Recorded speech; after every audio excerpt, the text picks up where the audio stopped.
Hello everyone, myself Kirti and welcome to maths learner. अगर आप BSc mathematics का student हैं या आपका सब्सिडी सब्जेक्ट मैथमेटिक्स है तो ये चैनल आपके लिए काफ़ी हेल्पफुल होगा। स्पेशली अगर आप एनओयू का स्टूडेंट है तो आपको इस चैनल पर एनओयू के सारे प्रीवियस ईयर क्वेश्चंस का सॉल्यूशन मिल जाएगा। अगर आप लोग का सब्सिडी सब्जेक्ट फिजिक्स या केमिस्ट्री है तो मैं जल्दी आप लोगों के लिए आपके फिजिक्स और केमिस्ट्री सब्सिडी के भी सारे प्रीवियस ईयर क्वेश्चन का सॉल्यूशन इस चैनल पर अवेलेबल करने वाली हूँ। तो आप लोग वहाँ से जाकर अपने फिजिक्स और केमिस्ट्री दोनों सब्सिडरी पेपर्स का आप प्रीवियस ईयर क्वेश्चंस तैयार कर सकते हो। मैंने आप लोगों का पहले ही पेपर 4 का असाइनमेंट क्वेश्चन करवा दिया है, तो अगर आप लोगों ने वीडियो नहीं देखा है तो आप लोग चैनल पर जाके अपने असाइनमेंट क्वेश्चन के वीडियो को देख लेना। तो आज के इस वीडियो में हम लोग पेपर 4 के क्वेश्चंस को करने वाले हैं। हम लोग 2020 का पेपर सॉल्व करने वाले हैं। तो देखते हैं हमारा फर्स्ट क्वेश्चन क्या है। आपका जो फर्स्ट क्वेश्चन है ये आप ग्रुप ए जो है आपका पूरा डिफरेंशियल इक्वेशन पे बेस्ड है। तो हमारा फर्स्ट क्वेश्चन देखते हैं। हमारा फर्स्ट क्वेश्चन आपका है solve d square Y by D x square plus cot x d y by D x plus 4 cosec square x y equals 0। तो ये क्वेश्चन जो है आपका, अगर आप लोगों ने transformation of the equation by changing the independent variable वाला टॉपिक अगर आप लोगों ने पढ़ा होगा तो हम लोग उसी से इस क्वेश्चन को सॉल्व करने वाले हैं। तो अगर आप लोगों ने नहीं भी पढ़ा है तो मैं आप लोगों को पहले थोड़ा सा कंसेप्ट बता देती हूँ कि इस टाइप के जो हमारा ट्रांसफॉर्मेशन वाले क्वेश्चंस होते हैं उसको हम लोग कैसे बनाते हैं। तो सबसे पहले तो आप मान लो कि कोई हमारा अगर कोई क्वेश्चन जो है आपको दिया हुआ है d square Y by D x square plus p into d y by D x plus q y equals r. एक आपका ये डिफरेंशियल इक्वेशन दिया हुआ है, ठीक है। तो हम लोग क्या करते हैं, जो हमारा जो इंडिपेंडेंट वेरिएबल जो है यहाँ पे x, वो उसको हम लोग z से चेंज करते हैं, ठीक है। तो हमारा जो इंडिपेंडेंट वेरिएबल x होता है ना, x को क्या करते हैं हम लोग z से चेंज करते हैं। जब z से चेंज करेंगे तो जो हमारा हम लोग देखो फिर क्या करते हैं ना, हम लोग d y by D x को हम लोग लिख सकते हैं d y by d z into d z by D x, इसको लिख सकते हैं। देखो डी जेड से डी जेड कैंसिल हो जाएगा, बचेगा क्या हमारे पास d y by D x ही लास्टली बचने वाला है। वैसे ही अगर हम लोग d square Y by D x square को देखें तो D square Y by D x square को हम लोग d y by D x d और d y by D x लिख सकते हैं, differentiation of d y by D x. तो इसको फिर हम लोग क्या करते हैं कि डी बाई डी एक्स की जगह पे, यहाँ पे देखो d y by D x की जगह पे हम लोग क्या पुट कर देते हैं, ये मैं आप लोग को भी निकाल के बता रही हूँ जो हमारा कुछ वैल्यू आता है उसको, ठीक है। ऐसे आप लोग अगर बोलोगे तो मैं आप लोगों के लिए डिफरेंशियल इक्वेशन का एक अलग से वीडियो बना दूंगी जिसमें आपके सारे टॉपिक मैं कवर कर दूंगी और मैं कोशिश करूंगी उसको कि जल्द से जल्द अपलोड कर दूँ ताकि आप लोग अपने डिफरेंशियल इक्वेशन को वहाँ से पूरा रिवाइज कर लो और फिर जब क्वेश्चन पे अटेम्प्ट करोगे तो हो सके आप लोग को ज़्यादा अच्छे से समझ में आएगा। पर फिर भी मैं वीडियो में ही आप लोगों को क्वेश्चन बताने से पहले मैं कोशिश करूँगी कि आप लोगों का कॉन्सेप्ट मैं आप लोगों का क्लियर कर दूँ।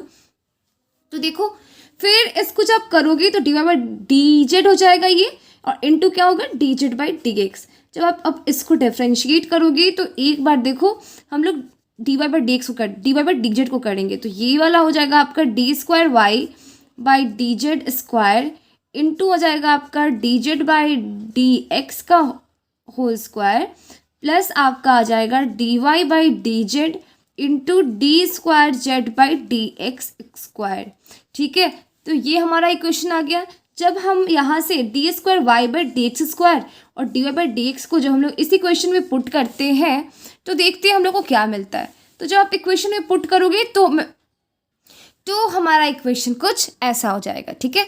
हम लोगों ने क्या किया, यहाँ पे D square by d z square को एक बार काउंट करके बाहर निकाला है, एक बार d y by D x को निकाला है, और sorry d y by D x नहीं होगा, यहाँ पे d y by d z होगा, ठीक है। और ये हो गया plus q y equals r. अब आप जब इसको देखो तो इसको हम लोग d square Y by d z square plus p one plus d y by d z plus q one y equals r one लिख देते हैं, ठीक है। क्या करते हैं, इस फॉर्म में कर देते हैं। अब इस फॉर्म में जब हम लोग करते हैं तो इसको देखो हम लोग क्या किए, यहाँ पे क्या करते हैं ना D z by D x का जो होल स्क्वायर है इससे हम लोग पूरे को डिवाइड कर देते हैं और उसके बाद जहाँ जहाँ पे जो टर्म्स होते हैं इसकी जगह पे यहाँ पे जो टर्म आएगा उसकी जगह पी वन लिख दिए और यहाँ पे जो टर्म आएगा उसकी जगह क्यू वन और यहाँ पे जो आएगा तो उसको आर वन। तो आपको यहाँ से समझ में आ रहा हो कि हम लोग यहाँ से पी वन क्यू वन और आर वन का वैल्यू निकाल सकते हैं। और ये जो आपका पी वन क्यू वन और आर वन का यहाँ से जो वैल्यू निकलता है ना, इसको हम लोग को याद करके रखना पड़ता है। आप एग्जाम में इतना वर्क नहीं करोगे, इतना करके नहीं निकालोगे। एग्जाम में आपको फॉर्मूला याद होना चाहिए, ठीक है।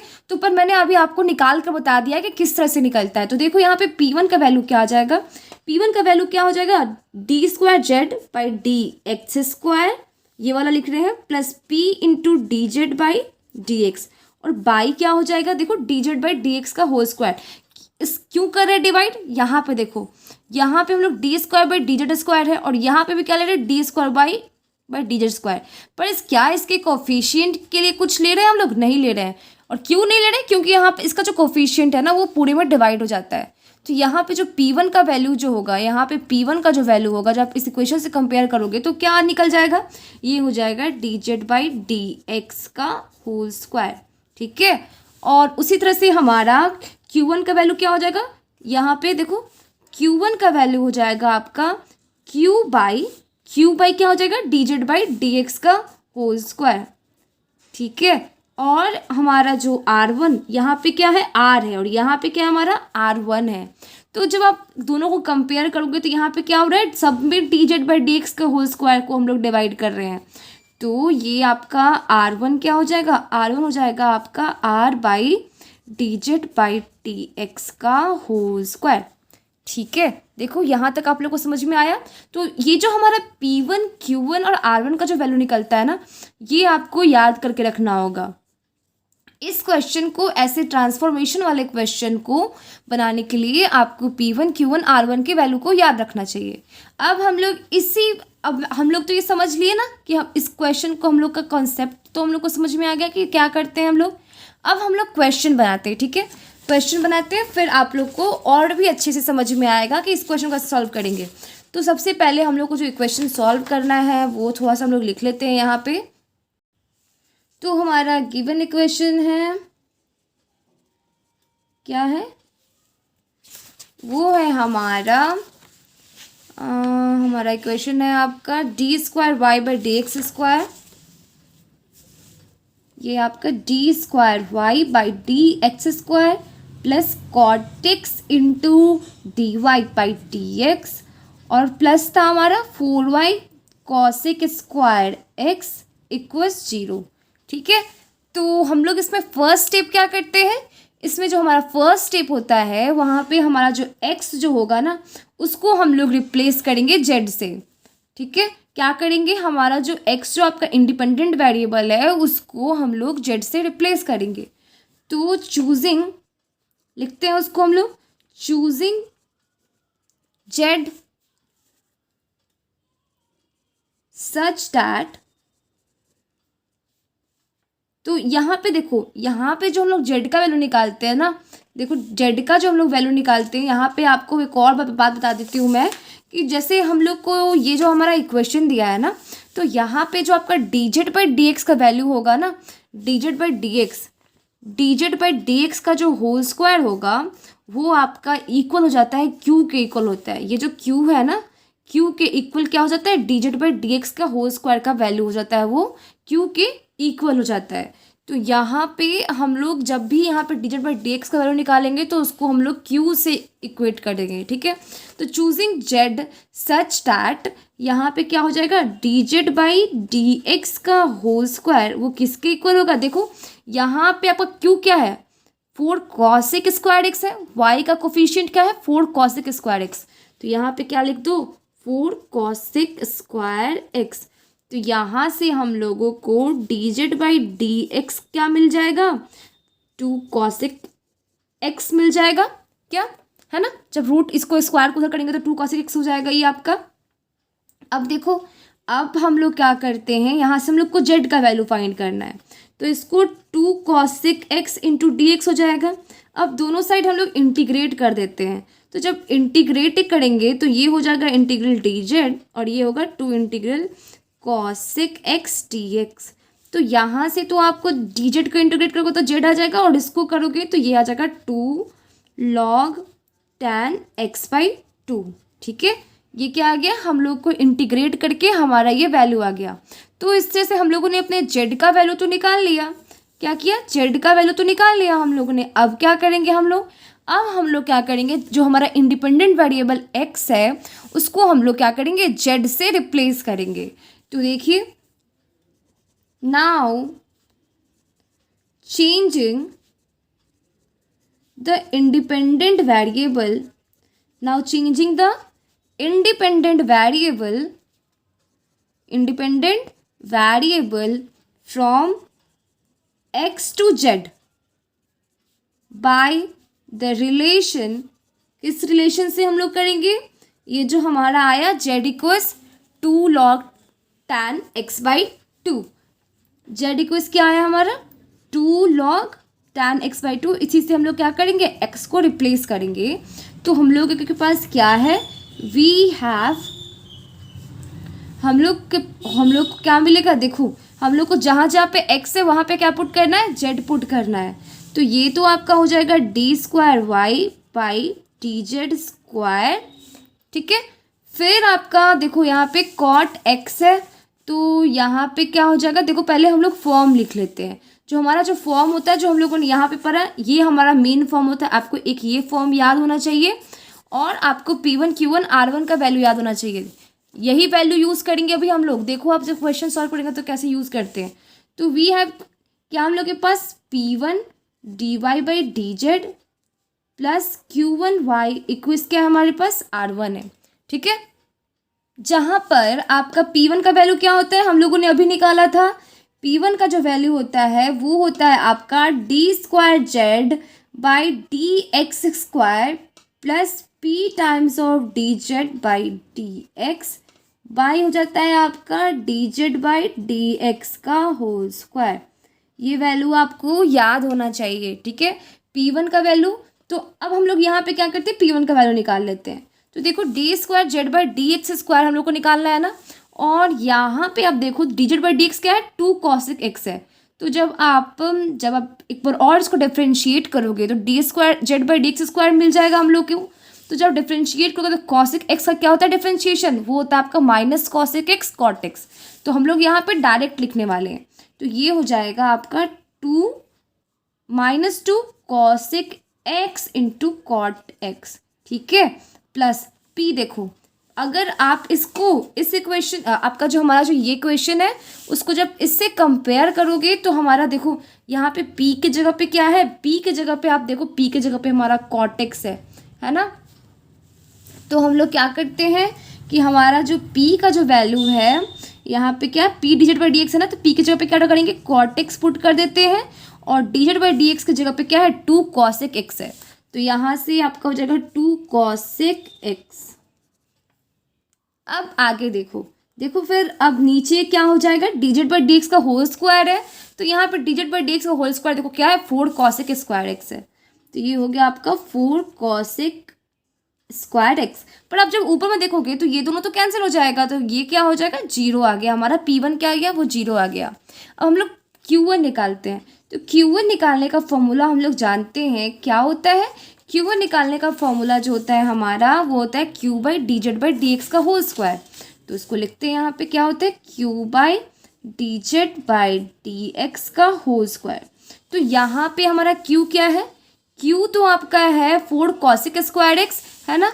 तो Q हो गया आपका 4 cosec square x by d z by D x का होल स्क्वायर क्या होगा, ये हो जाएगा आपका 4 cosec square x, 4 cosec square x।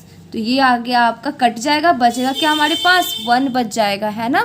तो Q1 का वैल्यू क्या आ गया 1 आ गया, P1 का वैल्यू 0 आ गया। अब हम लोग बचा क्या हमारे पास R1। तो हम लोग अब R1 का वैल्यू निकालते हैं। तो जब हम लोग R1 का वैल्यू निकालेंगे तो देखते हैं क्या होता है। देखो अब R1 निकालने का फॉर्मूला क्या होता है, R1 निकालने का फॉर्मूला होता है R by d z by D x का होल स्क्वायर। तो यहाँ पे R1 इक्वल्स क्या हो जाएगा R by d z by D x का होल स्क्वायर। तो यहाँ पे R का वैल्यू क्या है, देखो यहाँ पे R का वैल्यू तो 0 है, यहाँ पे R का वैल्यू क्या है, यहाँ पे 0 है। तो R के जगह पे 0 पुट करो, 0 बाई कुछ भी होगा तो उसका वैल्यू क्या हो जाएगा 0 ही आएगा। अब लिखने का मेहनत क्यों करें हम लोग, आप चाहो तो यहाँ पे डायरेक्ट लिख सकते हो 0, ठीक है। तो यहाँ से हम लोग को P1 Q1 R1 तीनों का मिल गया। तो जब हम लोग P1 Q1 और R1 तीनों का वैल्यू जब इस इक्वेशन में पुट करते हैं तो देखते हैं हम लोग को क्या मिलता है। तो ये हो जाएगा हमारा, देखो डी स्क्वायर तो लिख लेते हैं, therefore the given equation is transformed to, किस में ट्रांसफॉर्म हो गया, d square Y by d z square plus P1 की जगह पे क्या है हमारा, जीरो आया था, तो P1 के टर्म बोला तो सारा जीरो हो जाएगा, ये पूरा जीरो हो जाएगा। Q1 आपका आया हुआ है 1, तो ये क्या हो जाएगा प्लस वाई हो जाएगा, और R1 क्या आया हुआ है, R1 भी हमारा जीरो आया हुआ है, तो ये क्या हो जाएगा, जीरो के इक्वल हो जाएगा। अब तो ये हमारा नॉर्मल डिफरेंशियल इक्वेशन बन गया। अब तो इसको हम लोग सॉल्व कर सकते हैं। देखो तो अब इसको सॉल्व करेंगे तो इसमें सबसे पहले हम लोग क्या निकालेंगे, कम्प्लीमेंट्री फंक्शन निकालेंगे, CF वैल्यू निकालेंगे और हमारा PI वैल्यू निकालेंगे। CF और PI, तो अगर आप लोगों को याद होगा तो CF वैल्यू निकालते जब हम लोग हैं तो पहले तो हम लोग यहाँ पे देखो फॉर CF हम लोग निकालते हैं, फॉर CF यहाँ पे CF के लिए जब हम लोग वर्क करेंगे तो क्या हो जाएगा, ये d square 1 plus 1 into y equal 0, इसको लिख सकते हैं। तो यहाँ से आपका डी स्क्वायर इक्वल क्या आ जाएगा, -1 हो जाएगा, तो देयरफॉर डी का वैल्यू क्या आ गया, प्लस माइनस आई आ गया। तो यहाँ पे आपको दिख रहा है कि जो हमारा डी का वैल्यू है वो क्या आ गया, वो हमारा रिपीटेड कंजुगेट आ गया, इमेजनरी आ गया, इमेजनरी कंजुगेट आ गया। तो जब ये आता है तो ये इसका हमारा क्या हो जाएगा, देयरफॉर ये CF फॉर वाई क्या हो जाएगा, CF वैल्यू क्या हो जाएगा, यहाँ पे y इक्वल्स हो जाएगा आपका C1। देखो ऐसे तो आपका ये होता है ना कि जैसे आपको बता दूं, अगर आप लोग को कोई जैसे हम लोग का कंजुगेट बेस मतलब कंजुगेट जब आ जाता है पेयर में आता है, तो ये देखो जैसे अल्फा प्लस माइनस बीटा अगर आया रहता तो हमारा इक्वेशन जो होता है वो होता है e⁻i alpha a cos beta x plus b sine beta x हो जाता है, ठीक है।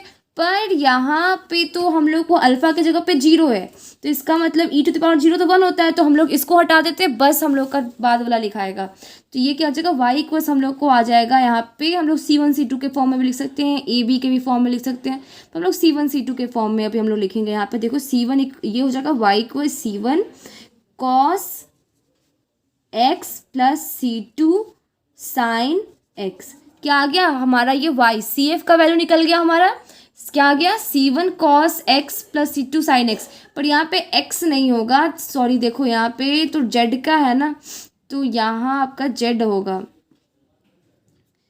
यहाँ पे क्या होगा आपका z हो जाएगा।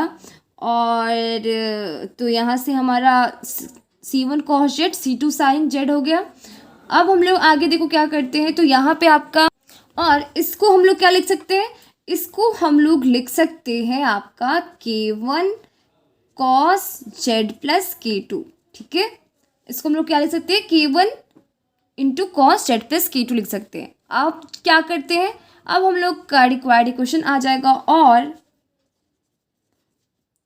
और क्या होगा, y इक्वल्स आपका हम लोग K1 cos और z की जगह पे, ये क्या हो गया, K1 cos z की जगह पे क्या है हमारा, z का वैल्यू हम लोगों ने निकाला था 2 log tan x/2, तो यहाँ पे हम लोग पुट करेंगे, तो ये हो गया आपका 2 log tan x/2 plus K2, ठीक है। तो ये हमारा क्या आ गया, इस तरह से यही जो है हमारा रिक्वायर्ड इक्वेशन है, which is the required equation, ठीक है। तो इस तरह से हमारा फर्स्ट क्वेश्चन सॉल्व होता है। ये क्वेश्चन देखो आपका टाइम टेकिंग था, और आपको थोड़ा सा, आपको जब अगर पहली बार आप लोग देख रहे होगे तो थोड़ा आपको डिफिकल्ट लगा होगा, नहीं तो अगर आप लोगों ने पढ़ा है, आप लोगों ने क्वेश्चन बनाया है, तो आप लोगों को क्वेश्चन डिफिकल्ट नहीं लगा होगा। फिर अब देखो हमारा नेक्स्ट क्वेश्चन जो है ना, आज मुझे लगता है कि हम सिर्फ 2 ही क्वेश्चन कवर कर पाएंगे, तो ये क्वेश्चन भी आपका काफ़ी टाइम टेकिंग होगा, क्योंकि देखो ये भी आपका न्यू कॉन्सेप्ट है, आपका वेरिएशन ऑफ पैरामीटर, ठीक है। तो जब वेरिएशन ऑफ पैरामीटर पे जो क्वेश्चंस होते हैं ना, उसको हम लोग किस तरह से सॉल्व करते हैं, अगर आप लोगों ने पढ़ा होगा तो आपको आता होगा, नहीं तो आप लोग यहाँ से अभी सीख कर ही जाओगे, आप लोग बिल्कुल चिंता मत करना। देखो ऐसे जब वेरिएशन ऑफ पैरामीटर पे हम लोग को क्वेश्चन बनाना होता है ना, by method of variation of parameter, तो इस मेथड को जब हम लोग यूज़ करके क्वेश्चन बनाते हैं, तो ऐसे क्वेश्चन को हम लोग 8 to 9 स्टेप में बनाते हैं, ठीक है। तो मैं आप लोग को स्टेप बाय स्टेप बताऊंगी, तो आप लोग परेशान मत होना, इस क्वेश्चन को बनाते चलते हैं और समझते चलते हैं कि कैसे इसका हम लोग बनाते हैं। तो देखो हमारा क्वेश्चन जो है ना आपका, तो हमारा क्वेश्चन क्या है, सबसे पहले हम लोग वो लिखते हैं। तो हमारा जो क्वेश्चन है, तो देखो हमारा इक्वेशन क्या है, गिवन इक्वेशन वो है हमारा d square Y by D x square plus A square Y equals है आपका कॉसिक ए एक्स। ठीक है, देखो इस क्वेश्चन को भी हम लोग कैसे एकदम इजीली सॉल्व करते हैं स्टेप बाय स्टेप, बस आप लोग स्टेप बाय स्टेप समझते जाना। फिर आपको कोई भी क्वेश्चन आपको अगर देता है ना आपको कि method of variation of parameters पे सॉल्व करने को, तो मुझे नहीं लगता, मैं आप लोगों को कंफर्म बोलती हूँ कि आप लोगों का क्वेश्चन नहीं छूटेगा, आप लोग बनाकर ही आओगे। तो सबसे फर्स्ट स्टेप जो होता है यहाँ पे हम लोग क्या करते हैं, सी एफ वैल्यू हमारा निकालते हैं। तो जब हम लोग फॉर सी एफ हम लोग क्या करते हैं, इसको देखो, इसको हम लोग लिख सकते हैं डी स्क्वायर प्लस ए स्क्वायर इंटू वाई इक्वल्स क्या हो जाएगा आपका 0 हो जाएगा। तो यहाँ से जब आप वैल्यू निकालोगे तो डी स्क्वायर इक्वल्स आ जाएगा आपका माइनस ए स्क्वायर। तो आपका डी का वैल्यू क्या हो जाएगा, डी का वैल्यू जो आएगा आपका प्लस माइनस ए आई हो जाएगा। ठीक है, तो हमारा क्या आ रहा है, इमेजिनरी हम लोग का कंजुगेट हम लोग का आ रहा है, कम्प्लेक्स कंजुगेट हम लोग को आ रहा है। तो हम लोग क्या करेंगे, अब जब हमारा कम्प्लेक्स, हमारा पिछले क्वेश्चन में भी हम लोगों को क्या आया था, जो सी वैल्यू था वो कम्प्लेक्स कंजुगेट पे आया था, इस बार भी हम लोग को कम्प्लेक्स कंजुगेट ही आ रहा। तो जब ये रहता है तो हमारा क्या हो जाता है, हमारा जो y का वैल्यू हो जाएगा, सी एफ वैल्यू सॉल्यूशन जो होगा आपका y के लिए वो हो जाता है आपका, क्या होगा, देयरफॉर y जो होगा आपका वो हो जाएगा c1 cos ax plus c2 sin ax। ठीक है, अब देखो, अब हम लोग क्या करते हैं, ये हमारा फर्स्ट स्टेप हो गया। फर्स्ट स्टेप पे हम लोग क्या करते हैं, सी एफ वैल्यू निकालते हैं। अब हमारा जो सेकेंड स्टेप होगा ना, हम लोग मान लेते हैं कि नाउ लेट, क्या करेंगे ना हम लोग कि c1 और c2 की जगह पे a और b पुट करते हैं। तो c1 लेट y इक्वल्स क्या हो जाएगा, a cos ax, और c2 की जगह पे जब b पुट करोगे तो ये क्या हो जाएगा, sin ax हो जाएगा। इसको इक्वेशन हम लोग, अब देखो ये हो गया, तो इसको इक्वेशन हम लोग 1 कंसीडर करेंगे।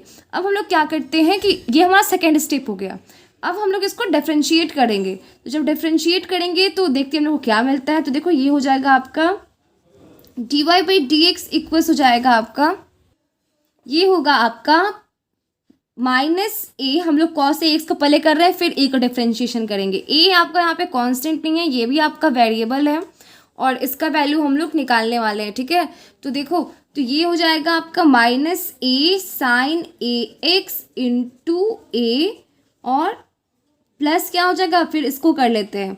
फिर जब एक बार और आप करोगे इसको डिफ्रेंशिएशन, तो कॉस एक्स को बाहर रखो और ए का करोगे तो क्या आएगा, d A by D x आ जाएगा।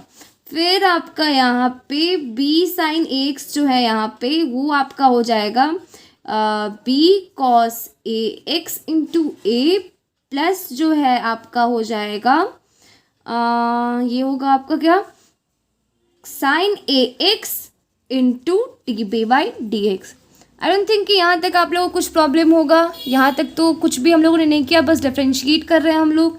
अब देखो, अब हम लोग जो हमारा नेक्स्ट स्टेप है ना वो थोड़ा आपको हो सकता है समझने में प्रॉब्लम होगा, पर आप लोग को दिमाग कुछ नहीं लगाना, जैसे जैसे जो स्टेप मैं बोल रही हूँ उस तरह से करना है। तो हम लोगों ने 2 स्टेप तो पहले कर लिया था। पहला हम लोगों ने सी एफ वैल्यू हमारा निकाल कर वाई का वैल्यू निकाल लिया, दूसरा हम लोगों ने C1 C2 की जगह पे ए और बी पुट कर दिया।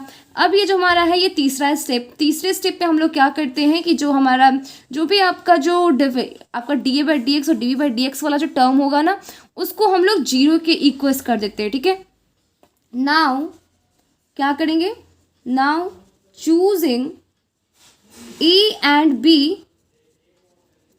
सच दैट क्या होगा, cos A x into D A by D x plus sine A x into D B by D x क्या हो जाए, वो हो जाए आपका 0। तो जब हम लोग ए और बी को इस तरह से चूज कर रहे हैं कि क्या होगा, cos A x d A by D x plus sine A x D B by D x 0 हो जाए। तो अब हम लोग क्या यहाँ पे जब दोनों का, इन दोनों का वैल्यू 0 हो तो बचा क्या हमारा D by D x, D by D x हमारा बचा, therefore D by D x क्या हो जाएगा, डी बाई डी एक्स जो होगा आपका वो हो जाएगा आपका माइनस ए साइन ए एक्स प्लस बी ए कॉस ए एक्स। ठीक है, यहाँ तक समझने में कोई प्रॉब्लम, आई डोंट थिंक कि प्रॉब्लम होगा। देखो आगे हम लोग क्या करते हैं, अब एक तो d y by D x निकल गया हमारा, अब इसको एक बार और डिफ्रेंशिएट करके d square by D x निकालते हैं। तो डिफ्रेंशिएट करेंगे तो क्या होगा, d square Y by D x square, फिर ये आपका हो जाएगा minus a cos A x into a plus हो जाएगा आपका a sine A x, plus नहीं माइनस ही होगा, और ये क्या हो जाएगा d A by D x हो जाएगा। फिर ये आपका हो जाएगा प्लस, पहले हम लोग बी को ही कर लेते हैं, A cos A x D B by D x, और फिर हो जाएगा आपका minus B A sine A x into A. ठीक है, कॉस एक्स को जब डिफ्रेंशिएट करेंगे तो ये आएगा हमारा। अब देखो आगे, अब क्या होगा, ये यहाँ पे आपका हो गया माइनस ए स्क्वायर कॉस ए एक्स, ये हो गया माइनस बी ए स्क्वायर साइन ए एक्स, और ये हो गया आपका minus A sine A x into D A by D x plus a into cos A x into D B by D x. ठीक है, यहाँ तक आप लोगों को कोई दिक्कत नहीं होगा। अब हम लोग क्या करते हैं कि जो हमारा d square Y by D x square का जो वैल्यू आया है और जो हमारा d y by D x का वैल्यू आया है, इसको हम लोग पुट करेंगे हमारे फर्स्ट इक्वेशन में। हमारा फर्स्ट इक्वेशन क्या था, हमारा जो हम लोग को जो गिवन इक्वेशन है ना, ये वाला जो इक्वेशन है आपका, हम लोग इसमें क्या पुट करने वाले हैं, d square Y by D x square का वैल्यू पुट करेंगे। फिर आपका जो भी मतलब जो पैरामीटर जितना दिया हुआ है उतना ही का पुट करेंगे, और y का पुट करेंगे, d y by D x अगर होता है तो d y by D x का भी पुट करते हैं, पर क्योंकि यहाँ पर d y by D x नहीं है तो बस हम लोग को दो का ही पुट करना है। तो क्या करते हैं हम लोग, सब्सटीट्यूटिंग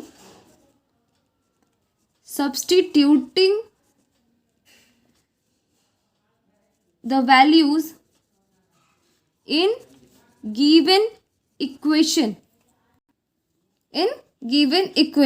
वी गेट, हम लोग को क्या मिलेगा, देखो ये हो जाएगा आपका, जहाँ जहाँ पे D square Y by D x square है plus A square Y equals cosec A X है, तो D square Y by D x square की जगह पे क्या पुट करेंगे हम लोग, देखो ये पुट करेंगे minus A square cos A X minus B A square sine A X minus A sine A x into D A by D x plus हो जाएगा आपका A cos A x into D B by D x. ठीक है, अब हम लोग क्या करेंगे, देखो ए स्क्वायर इंटू वाई है प्लस ए स्क्वायर इंटू वाई, तो प्लस ए स्क्वायर, और वाई का वैल्यू क्या है हमारा, वाई का वैल्यू है हमारा ए कॉस ए एक्स प्लस बी साइन ए एक्स, तो ए स्क्वायर इंटू क्या हो जाएगा, हम लोग डायरेक्ट लिख लेते हैं, फिर एक और स्टेप बेकार का बढ़ाने का ज़रूरत नहीं है हम लोग को। देखो तो ये हो जाएगा आपका ए स्क्वायर ए कॉस ए एक्स प्लस बी ए स्क्वायर साइन ए एक्स हो जाएगा, और इक्वल्स क्या हो जाएगा, कॉसेक ए एक्स हो जाएगा, कॉसेक ए एक्स। तो अब यहाँ पे देखो, जब आप देखोगे तो यहाँ पे बी ए स्क्वायर से ये वाला कैंसिल हो जाएगा, ये से ये बचेगा, बचा क्या हमारे पास, ये दोनों और ये बच जाएगा। तो हम लोग लिखते हैं हमारा जो इक्वेशन अब बचेगा हम लोग वो लिख लेते हैं। तो ये हमारा क्या इक्वेशन बचेगा, minus A sine A x into D A by D x, और ये क्या हो जाएगा plus a cos A x into D B by D x, और इक्वल्स क्या हो जाएगा कॉसेक ए एक्स। ठीक है, अब देखो इसको इक्वेशन, अब हम लोग क्या करते हैं कि हम लोग इसको इक्वेशन अब 2 कंसिडर कर लेते हैं। ये हमारा इक्वेशन 1 था, और ये जो था हमारा, हम लोग इसको इक्वेशन 2 कंसिडर कर लेते हैं, और ये वाला जो अभी हम लोग को जो आया है ना, इसको हम लोग क्या करते हैं, इक्वेशन 3 कंसिडर कर लेते हैं। अब हम लोग क्या करेंगे कि इक्वेशन 2 और 3 को देखो, इक्वेशन 2 और 3 जो है आपका, इस दोनों को जब हम सॉल्व करेंगे तो देखते हैं हम लोग को क्या रिजल्ट आता है। तो सॉल्विंग 2 and 3, अब इसको सॉल्व कैसे करेंगे, सॉल्व अगर 2 और 3 को अगर हम लोग को सॉल्व करना है, एक बार हम लोग को डी बाई डी एक्स का वैल्यू निकालना है, इससे एक बार डी बाई डी एक्स का वैल्यू निकालना है। तो मैं आप लोग को बता देती हूँ, देखो हम लोग क्या करते हैं, पहले 2 में हम लोग क्या करते हैं ना, कि 2 में जब हम लोग यहाँ पे क्या करेंगे, यहाँ पे हम लोग अगर साइन एक से कर दे, और फर्स्ट वन 2 इंटू साइन ए एक्स, ए साइन एक्स कर दो, और प्लस आपका 3 इंटू क्या हो जाएगा, 3 इंटू क्या करेंगे हम लोग, 3 इंटू 3 को हम लोग मल्टीप्लाई कर देंगे आपका कॉस ए एक्स से। तो देखो हम लोग को क्या मिलेगा, वी गेट, अगर हम लोग 2 को हम लोग क्या कर रहे हैं, a साइन x से मल्टीप्लाई कर दे और 3 को हम लोग कॉस ax से मल्टीप्लाई कर दे, तो हम लोग को क्या, देखो ये दोनों तो कैंसिल हो जाएगा, बचेगा हमारा dv/dx वाला टर्म। तो ये आपका ऊपर में हो जाएगा आपका ए दोनों में कॉमन ए हो जाएगा, ये आपका a sine square ax plus cos square ax और इनटू हो जाएगा आप, ये होगा dv/dx और इक्वस क्या हो जाएगा, इक्वस आ जाएगा आपका, हम लोग इसमें क्या मल्टीप्लाई कर रहे हैं, 3 में हम लोग मल्टीप्लाई कर रहे हैं cos ax, तो ये हो जाएगा cos ax और इंटू कॉसेक ax। ठीक है, तो देखो ये हो जाएगा आपका a इंटू dv/dx और ये आपका क्या हो जाएगा, cot ax हो गया। ठीक है, अब जब आप इसको a इंटू डी इक्वस ये हो जाएगा आपका cot ax इंटू डी। अब दोनों साइड क्या करते हैं हम लोग, इंटीग्रेट कर देते हैं। तो जब आप इंटीग्रेट करोगे तो ये होगा a integral d b equals हो जाएगा integral cot ax into d हो जाएगा। तो ये आपका आ जाएगा a इंटू बी और ये cot ax का हम लोग जानते हैं, cot ax का डिफ्रेंशिएशन क्या होता है आपका, वो होता है आपका log साइन ax और क्योंकि यहाँ पे हम लोग का a है तो यहाँ पे बाई a हो जाएगा। ठीक है, तो देयरफॉर यहाँ से b का वैल्यू क्या आ गया हमारे पास, b का वैल्यू आ गया आपका log sine ax by a square. b का वैल्यू हमारा निकल गया हमारा। अब देखो हम लोग क्या करेंगे, अब हमारा a का वैल्यू निकालेंगे।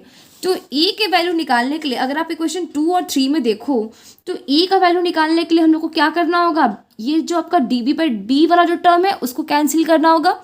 उसको कैंसिल करने के लिए हम लोग क्या करते हैं, देखो हम लोग इसको जब सॉल्विंग नाउ या ऑल्सो कर दो क्योंकि पहले हम लोग नाउ लिखे थे।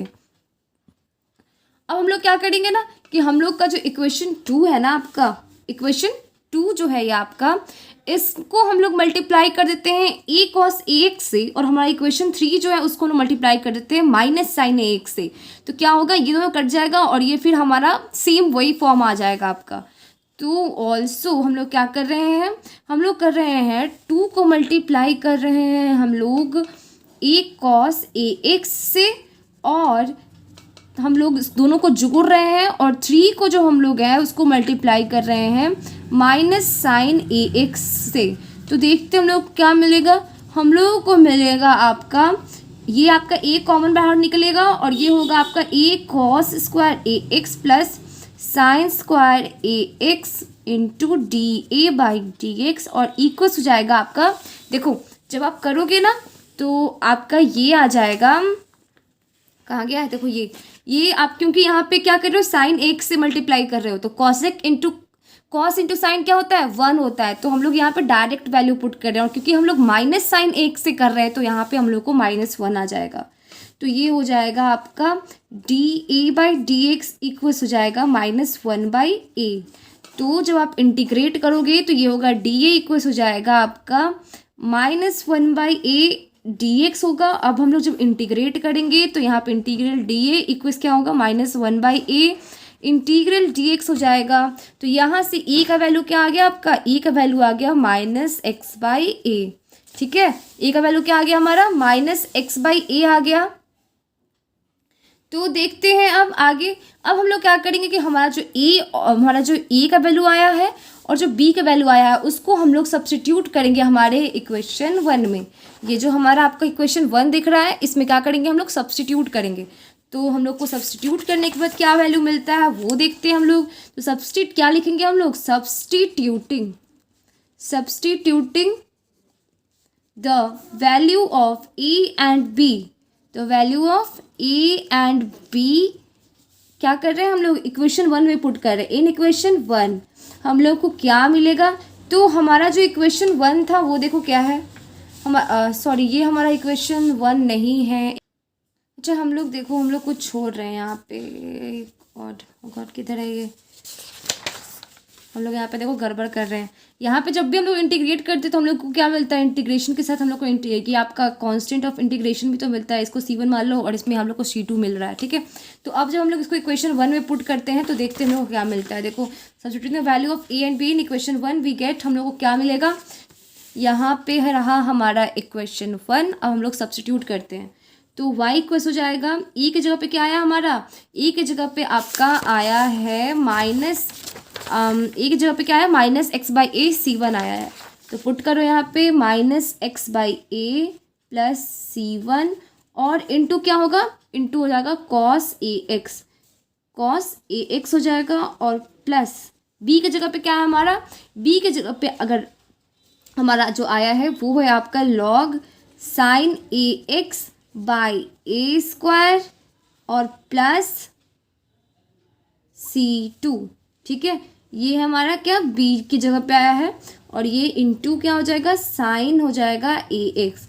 अगर आप लोग अब इसको अलग अलग करना चाहो तो कर सकते हो, C1 आप यहाँ तक भी छोड़ सकते हो और चाहो तो एक और स्टेप बढ़ा सकते हो कि C1 cos A x plus C2 sign A x plus हो जाएगा ये आपका minus x by A cos A x plus 1/a square sine A x into log sign A x.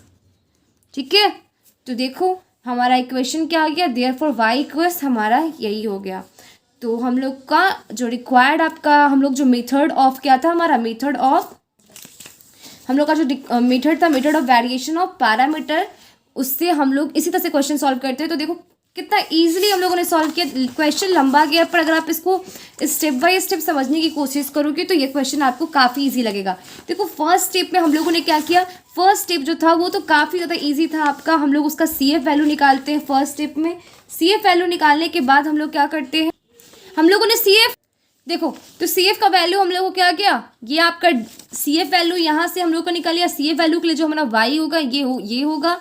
फिर आपका आप y इक्वल्स क्या करोगे, यहाँ पे C1 C2 की जगह पे a और b पुट करोगे, फिर उसको डिफ्रेंशिएट करोगे, फिर उसको इस चूज करोगे a और b को इस तरह से कि हमारा जो cos x dA by dx, मतलब आप देखो जो भी आपका डिफरेंशियल वाला जो टर्म होगा ना उसको आप जीरो के इक्वल पुट कर देना। तो वहाँ से आपको dy बाई dx का फिर वैल्यू क्या हो जाएगा, जब ये दोनों जीरो हो गया तो बचा हुआ जो टर्म्स होगा उसको लिख लेना। फिर जो हमारा ये जो टर्म आया उसको फिर से डिफ्रेंशिएट करेंगे, जो दोनों को दो बार डिफ्रेंशिएट कर लिए। अब हमारा जो इक्वेशन 1 जो होगा ना उस पर हम लोग उसको पुट करेंगे। इक्वेशन 1 नहीं, जो हमारा गिवन इक्वेशन जो था हमारा इक्वेशन जो ये वाला जो इक्वेशन था उसमें हम लोग क्या किए, उसको पुट किए।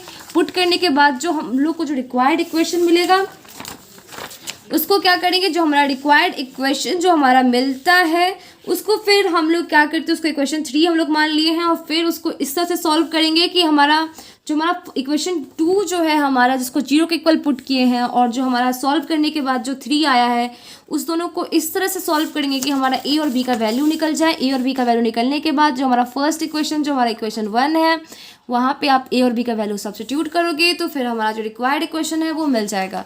तो क्वेश्चन ये इतना ज़्यादा डिफिकल्ट नहीं है, पर अगर आप लोग समझना चाहो तो समझ सकते हो इसको। अगर समझने आए तो 2 से 3 बार इस वीडियो को देख लेना, क्वेश्चन को एक जगह पे बना लेना और उसको बार बार रिपीट करके खुद से बनाने की कोशिश करना। आपको मैं श्योर करती हूँ कि आपका मतलब ऐसा हो ही नहीं सकता कि आप लोग से आप लोगों को ये कॉन्सेप्ट समझ में ना आए। और ये काफ़ी अच्छा क्वेश्चन था, तो आई होप कि आप लोग को मज़ा आया होगा ये क्वेश्चन को बनाने में। अगर आप लोग को वीडियो अच्छा लगा हो तो वीडियो को लाइक कीजिएगा, चैनल को सब्सक्राइब कीजिएगा और अपने दोस्तों के साथ ज़रूर शेयर कीजिएगा। Thank you.